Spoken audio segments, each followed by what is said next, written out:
What's going on? 90 seconds. Grab what you can. Where's Rip? He's with the herd. Go!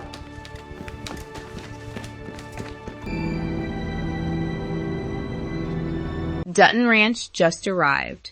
2 episodes. And Beth and Rip are already standing in the middle of a murder cover-up in South Texas that neither of them planned for. And I honestly cannot decide which part of this premiere is going to cause more damage. The body Rip dumped down a mine shaft that Beth does not know exists. Or the fact that the girl Carter has already fallen for is the daughter of the man connected to everything working against them. Let's talk about everything that happened in the Untold Want and Earn Another Day. How Beth and Rip ended up in Texas in the first place. What Bula Jackson is doing to the cattle market. Why Everett McKinney might be the most important person in Rio Paloma. And what Rip's decision at the end of episode 2 is going to cost this family before the season is over. And then we will talk about what episode 3 is setting up. Because after 2 episodes, this show has already loaded enough ammunition to last the entire season. First, how did they get to Texas? Because the show moves fast and the answer matters. When Yellowstone ended, Beth and Rip bought a small ranch near Dillon, Montana. A fresh start. Away from the Dutton legacy. Away from everything that came before. And then a wildfire took it. All of it. The ranch burned. They saved most of the horses and cattle. Carter got out safely. But everything they had just built, gone. And the family ended up in a shelter by the side of the road with nothing. And Rip made a phone call to Walker, the man who once worked the 6666 ranch and later came to Yellowstone. Walker told Rip about an opportunity in Texas, a ranch called the Edwards Ranch in Rio Paloma, 5,000 acres, 175 heads of premium Black Angus cattle. Owned by a widow named Jeannie Edwards, who had been managing alone since her husband Billy died, and was looking for the right people to hand it to. Beth looked at the numbers and told Rip, buying this ranch with almost everything they have left will still be cheaper than rebuilding Montana from ashes. So they drove south, and they did not look back. And Rio Paloma immediately introduced itself the way Texas always does, with heat and beauty and something dangerous underneath. Azul came as part of the deal, a ranch hand who came with the Edwards property, played by J.R. Villarreal, who knows this land and this town in ways Beth and Rip are still learning. And from the first episode, Beth and Rip meet the neighbors, including Wes Ayers, a local rancher who seemed like an ally, who seemed like exactly the kind of man you want on your side in a new town where you do not know the rules yet. And then Wes was murdered by someone from 10 Petal Ranch. And Rip found his body at the end of episode 1 being devoured by wild hogs on his land. And I honestly sat with that image for a long time. Because this is not Montana where the Dutton name carries weight and history and fear. This is Texas, and whoever killed Wes Ayers did it without hesitation. On land that now belongs to Beth and Rip as a message. And Rip understood the message immediately. Now, episode 2. And this is where everything accelerates. The episode opens 8 days after the Montana fire. Beth and Rip are still processing everything they lost and everything they are walking into simultaneously. And then they go to a cattle auction. And for the first time, face to face, Beth Dutton and Bula Jackson are in the same room. Annette Bening as Bula Jackson is everything the trailers promised and more. Bula has spent decades trying to purchase the exact plot of land Beth and Rip now own and controls the local cattle market with an iron grip. She described herself to Paramount as a woman fighting for the legacy of her ranch, trying to control everything around her, which she admits is a recipe for disaster. The stare down between Beth and Bula at that auction is not a conversation. It is a declaration. Two women who have built everything they have through sheer force of will.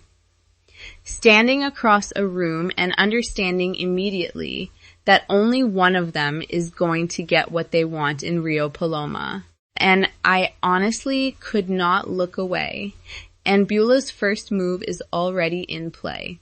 Her monopoly blocks Beth and Rip from using the local slaughterhouses. They have cattle, they have premium Black Angus beef, and they cannot bring it to market because every facility within reasonable distance operates under the Jackson family's control, which means the ranch generates no income, which means they are bleeding money before they have earned a single dollar. And Beth does not panic.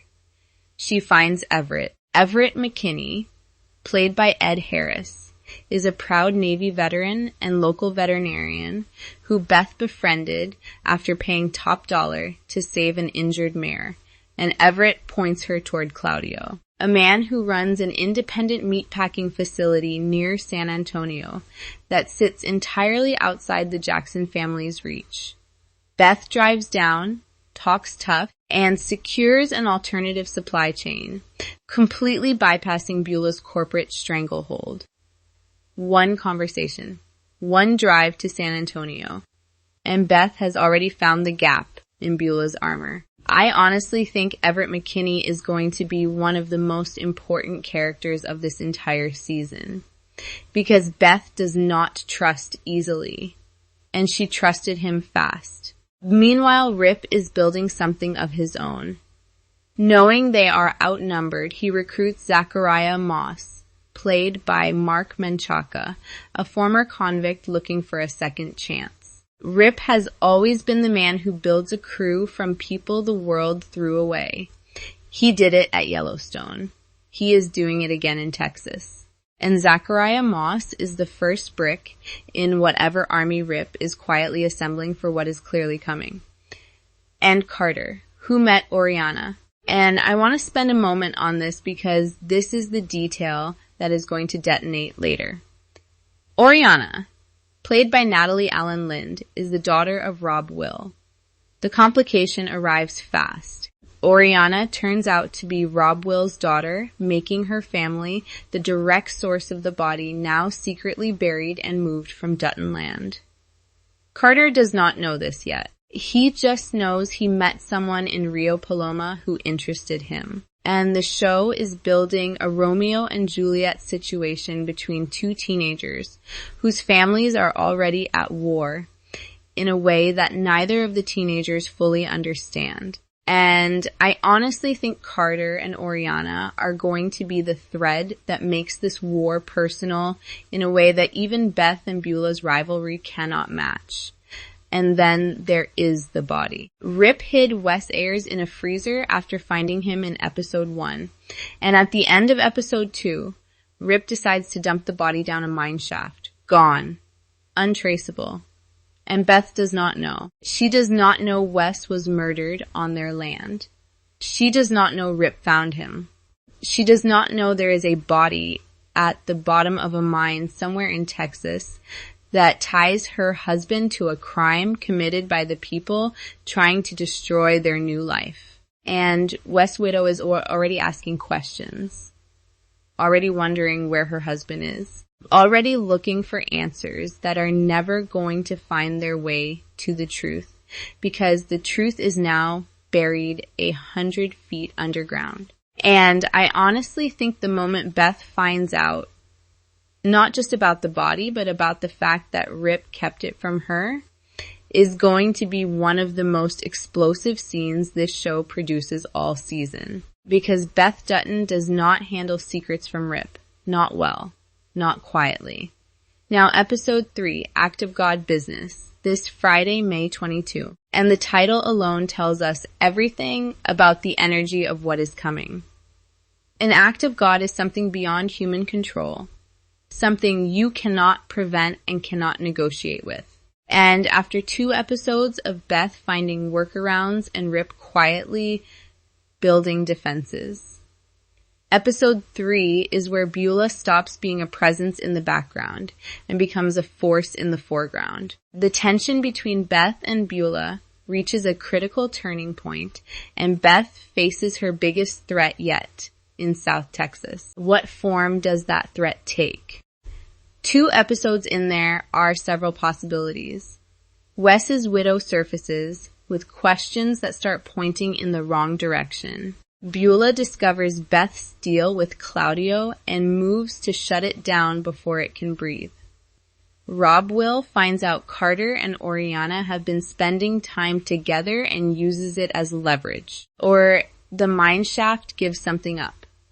Something that was not supposed to be found. Whatever it is, Beth Riley said something in an interview that I think is the key to understanding what episode 3 is going to demand of her character. She said Beth is discovering who she is beyond her father's shadow, beyond the Yellowstone fights. She is looking for simplicity. But simplicity keeps finding reasons not to stay. And an act of God is the universe's way of telling you that what you want and what is coming are 2 entirely different things. Dutton Ranch is streaming right now on Paramount Plus. Both episodes available immediately. Episode 3 drops Friday, May 22 at midnight Pacific. That is 3 a.m. Eastern for anyone who absolutely cannot wait. And at 8 p.m. that same Friday on Paramount Network. 9 episodes total. New ones every Friday through July 3. Drop a comment and tell me.